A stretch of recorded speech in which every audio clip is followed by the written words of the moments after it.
Yo, YouTube, what's going on, everybody? It's another episode of Words with Waters by yours truly, Words by Waters. We here, Atlanta, Georgia, 12:38 a.m. Eastern Standard Time. It's going to be a quick one. I ain't going to be here too long, y'all. But I wanted to talk about a top of the dome topic that came up to my mind really recently. It was actually I was over here recording and doing some songwriting for some demo tapes, and it just came to me. And I wanted to bring up the topic of that black man, black woman, black people. We won't get anywhere by blaming America and American history on the reason why our lives are the way it is. And it's weird because right now people might be thinking like, who's actually thinking about that? Who's having that narrative?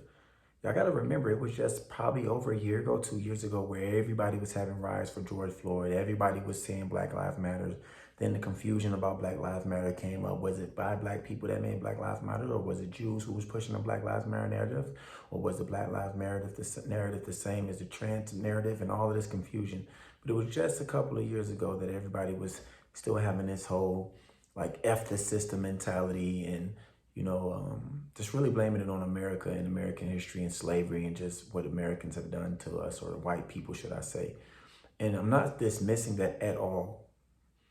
But the reason why I say that is because it's very powerful to know where you came from so you can know where you're going, and to have that connection between the two and to not lose that.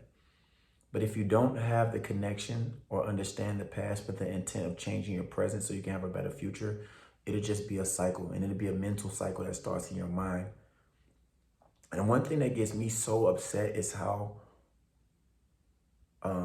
we have a lack of self-education in this country on our part, for our race, for black people, for minorities, for black, brown people, for the lack of wanting to be able to read. Do y'all not know that slaves used to get killed to read? They couldn't even read books. If they was found with a book, they were beat. They were hung. Their heads were chopped off. But now you can't even get a kid to read. You can't get an adult to read a whole page. And I like to tell y'all something I tell my homies when I try to inspire them to read. Reading books nowadays is the same as powerful, if not more powerful than it used to be. But if you're reading books that were written by rich white people, that's just like saying you was a slave and you was able to sneak into the master's house and sit down at a table with him and have a conversation with the master and his peers and his people who he thought was equivalent to him, when you was treated less than a dog. And you actually can leave the house and leave with the knowledge. I have this book here, Game of Life and How to Play It. This is by a white woman. This book was probably made in like 1920. Another book. All these books here. I have a lot of books that were written by white people. And I'm not saying, oh, only read books that were written by white people. But I'm saying, and these were all posted up on my reel that I had made, or posted up on my YouTube short. I have several books. I'm going to play about this book stuff. Jewish man, another Jewish man. I'm sure y'all heard of this one. But I say this to say that reading, especially if you read these books that were written by wealthy white people, it's like being able to go and listen to what the slave master had to say. So we have no excuse to blame anybody for what we've been through and why the things were. Of course, it's wrong. And I'm going to make it, like I said, I'm going to make this really, really short. But I just wanted to come in and tap with y'all. Like, when y'all going throughout the 2023 and forward, make sure that you are taking full accountability of your present, knowing where you came from, being inspired for your past, looking back in the past with the intent of being motivated and learning lessons, but understand how you must use that in your present day to create the future that you want. The future starts today. Tomorrow is today. So I just want to drop that in your mind and have that mentality. Like, go out there, educate yourself, read more, learn more, ingest knowledge, listen to people, take the messages in. Sometimes you gotta be like, fuck the messenger and just take the message in, y'all. So I wanted to put that out on our mind real quick, top of the dome topic.